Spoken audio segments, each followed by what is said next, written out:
Je poursuis la correction du sujet blanc. Là, on passe à l'exercice 2. L'exercice 1 a été corrigé. L'exercice 2, c'est de la géométrie. Donc forcément, géométrie, hop, il me faut ça. Un outil de traçage et un outil pour avoir les angles, mesurer les angles. Donc, sinon, c'est mort. Votre critérium, je pense que c'est mieux d'avoir un critérium qu'un crayon, parce que les crayons, ils s'usent, il faut un taille crayon, il faut vider la poubelle, vous perdez du temps, c'est pas toujours pointu, et donc vous perdez en précision. Et donc ça coûte des points. Et du temps, parce que vous allez devoir tailler, alors que là c'est clac clac, et c'est beaucoup plus rapide. Donc ça c'est 1000 fois mieux pour faire de la géométrie. Alors, construire les figures ci-dessous, un schéma à main levée est fortement recommandé. Si j'écris ça, c'est pas pour rien. Donc c'est-à-dire que quand vous avez ça, je vous ai dit déjà, le cerveau humain préfère les schémas, les tableaux, les trucs, les dessins, que du texte. Okay, donc là, dans la question A, on va faire un petit schéma. Là, on vous dit que ça, c'est un parallélogramme, parallélogramme, parallélogramme. Okay, ça tombe bien, c'est ce qu'on a vu en classe. Dessinez déjà un parallélogramme, rapidement, comme ça. Quelque chose qui ressemble à un parallélogramme le plus possible, pour ne pas être piégé. Et là, faites attention à l'ordre des lettres. Ici, les lettres, du coup, je peux mettre le N n'importe où. Si par exemple, là, je mets le N ici, pourquoi pas. Si par exemple, je décide de mettre le H juste après, donc première lettre, c'est N, H, je mets ici, je n'ai pas d'autre choix que de continuer dans le sens logique. Là, je suis parti dans le sens inverse des aiguilles de montre. La troisième lettre doit être là. La quatrième doit être ici. Pas de Z, pas de zigzag. N, H, puis L, troisième position, troisième lettre, et dernière lettre, M. Bien, après il n'y a plus qu'à reporter ce que vous voyez là sur votre schéma. Comme ça, vous allez mieux savoir par quoi vous devez commencer et par quoi vous devez terminer. L'angle HNM, qui est ici, donc H qui est là, NM, l'angle qui est là, vaut 55 degrés. NH, ou HN, c'est pareil, il vaut 6 cm. D'accord, là j'écris juste 6, c'est juste pour mon schéma, je sais que c'est des centimètres. HN vaut 6. Et NM, qui est ici, vaut 8. D'accord. Là, encore une fois, c'est un schéma. Donc là, on voit que ce trait-là, au crayon, j'ai tracé plus grand que ça. Ça, on s'en fiche. C'est juste un schéma. D'accord. Donc là, il faudra juste avoir ça, qui vaudra 8. L'autre, il sera plus petit, qui vaudra 6. Voilà. Donc, je vais aller un peu plus vite ici, maintenant que mon schéma est fait. Commencez toujours par tracer une longueur. Donc là, je sais que MN, c'est bon. Je sais qu'il vaut 8. Donc là, je peux mettre ce côté-là. Hop. Donc de là à là, j'ai 8. Et pour être sûr de ne pas se tromper, mettez directement le nom. Et bien sûr, vous mettez votre feuille à l'endroit. D'accord. Parce que sinon, vous allez mélanger les N et les Z, les H et les I. Donc mettez votre feuille à l'endroit avant d'écrire les noms des sommets. Donc N et M, le voici, et j'ai bien 8. Donc là, j'ai bien respecté cette condition-là. On est bon. Là, ça a été vu en classe déjà, je crois. Donc N ici, c'est N qui bouge pas et ça pivote autour de N. Ok, MN est déjà tracé. Et là, vous allez l'ouvrir à partir de M. Donc là, le 0 est de ce côté-là, côté M. Et vous allez chercher une ouverture de 55 degrés. Donc là, le 0 doit être par là.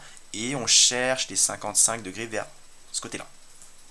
Donc rapporteur, on le met sur le point qui ne bouge pas, c'est-à-dire sur N. Je mets mon rapporteur ici. Hop. Tac. Ok, là je vérifie ici et je vérifie, là je vois bien qu'il y a un petit écart. Je ne sais pas si vous voyez bien ou pas la caméra, mais là j'exagère un petit peu, là il manque 1 degré. Donc on va rectifier ça. Ok, là on est bon. Ok, on vérifie ça. Au moins de 2 endroits, d'accord, celui-ci, celui-ci. Si vous avez l'autre c'est encore mieux, mais bon, ça devrait suffire déjà au niveau de la précision.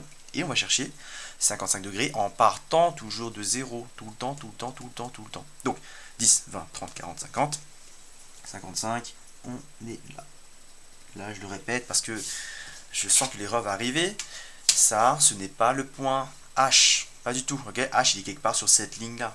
Lui, c'est juste un marqueur pour dire que cette ouverture-là vaut 55 degrés. Cette ouverture, donc le point H est quelque part par là. On ne sait pas où est-ce qu'il est. On sait juste qu'il est à 6 cm de N. Donc là, je prends ça. Je prends mon temps pour placer mes outils. Les temps estimés dans vos contrôles, c'est des temps estimés pour un élève de 4e. Donc prenez le temps, je vous laisse le temps. D'accord. Donc là, je sais que là, il y a un écart de 6. Et là, j'ai mon point H. Ok, ensuite, c'est un parallélogramme, rappelez-vous. Un parallélogramme, on sait que une de ses propriétés, c'est que les côtés opposés, donc HL, est de la même longueur que lui. Donc si lui il vaut 8, enfin si lui il vaut 8, pardon, et ben lui aussi vaut 8. Si lui il vaut 6 en haut, et ben en bas il vaudra 6 aussi. C'est pour ça qu'on va se servir de lui. Lui il va copier les longueurs. Donc je sais que NM de ce côté-là mesure 8. Donc cette longueur-là, 8, hop, cette longueur-là, hop, ok, un petit coup d'essai, ça va, on est à MN, ok, ça cette longueur-là c'est 8. Cette longueur-là, c'est 8 cm, et ben il faut que ce côté-là vaut 8 aussi. Ok, là, c'est pas écrit dans l'énoncé, mais si là ça vaut 8, ben forcément là ça vaut 8 aussi. 8 là. Si là ça vaut 6, en face, ça vaut 6. Donc, 8 là et 8 là. D'où l'utilisation du compas. Donc je prends ça, je fais un arc de cercle, tac, ok, là j'ai fait la moitié du travail. Maintenant, ce côté-là, on a déjà mesuré, ça mesure 6, de là à là, 6. Et en face, pareil, LM mesure 6 aussi. Donc si je prends ça, ou je prends 6 avec la règle, et ben j'ai 6 cm, et en reportant de l'autre côté, parce que c'est LM qui mesure 6, donc si je fais ça, voilà mon point. Là je fais ça, tac, et voici mon point. Voilà, hop, c'est bon. Ma figure est terminée. On peut passer à la figure suivante. La figure suivante, elle dit quoi? Alors, là, il faut, encore une fois, faire les schémas à main levée. Faites un parallélogramme. Ne faites pas un rectangle, ne faites pas un carré, ne faites pas un losange, ne faites pas un trapèze. Faites quelque chose qui ressemble à un parallélogramme quelconque. Ça prend 2 secondes à faire. Hein. On nomme déjà correctement les côtés. AC mesure 7. Attention, si A, B, C, D, vous voyez bien que A et C ne sont pas deux lettres qui sont adjacentes, c'est-à-dire que ce sont forcément une diagonale. Donc cette longueur-là mesure 7. CD mesure 6. BC mesure 8. Ok. C'est un parallélogramme. Si là ça mesure 8, ce côté-là, je sais que ça vaut 8. Là ça mesure 6, l'autre côté, en face, mesure 6 aussi. Donc là, on peut très bien tracer un triangle AC, D, ok, avec les longueurs qui sont données. Donc là, ça vous mesure 8, 6 et 7. Vous utilisez votre compas. Dès que vous avez 3 sommets, A, C et D, et bien vous utilisez la même technique que tout à l'heure avec le compas pour avoir le 4e sommet.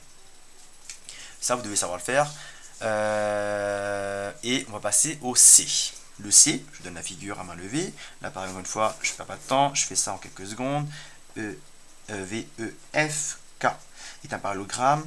On vous dit que l'angle EKF, EKF, ici, donc là, il faudra tracer une diagonale ici. L'angle qui est là mesure 40 degrés. EKF, ok? La lettre centrale, c'est K. EKF, donc c'est l'angle qui est ici coincé sous la diagonale. KFE, KFE, l'angle qui est ici, mesure 105 degrés. D'accord? Donc là, du coup, on vous dit quoi? On vous dit que KF ici mesure 6,5. Commencez toujours par tracer une longueur. D'accord? Vous n'avez pas tracé une ouverture de 40 degrés entre deux droites. D'accord? Tracez KF qui mesure 6,5 déjà. Et après, vous allez faire deux marquages pour avoir un angle ici.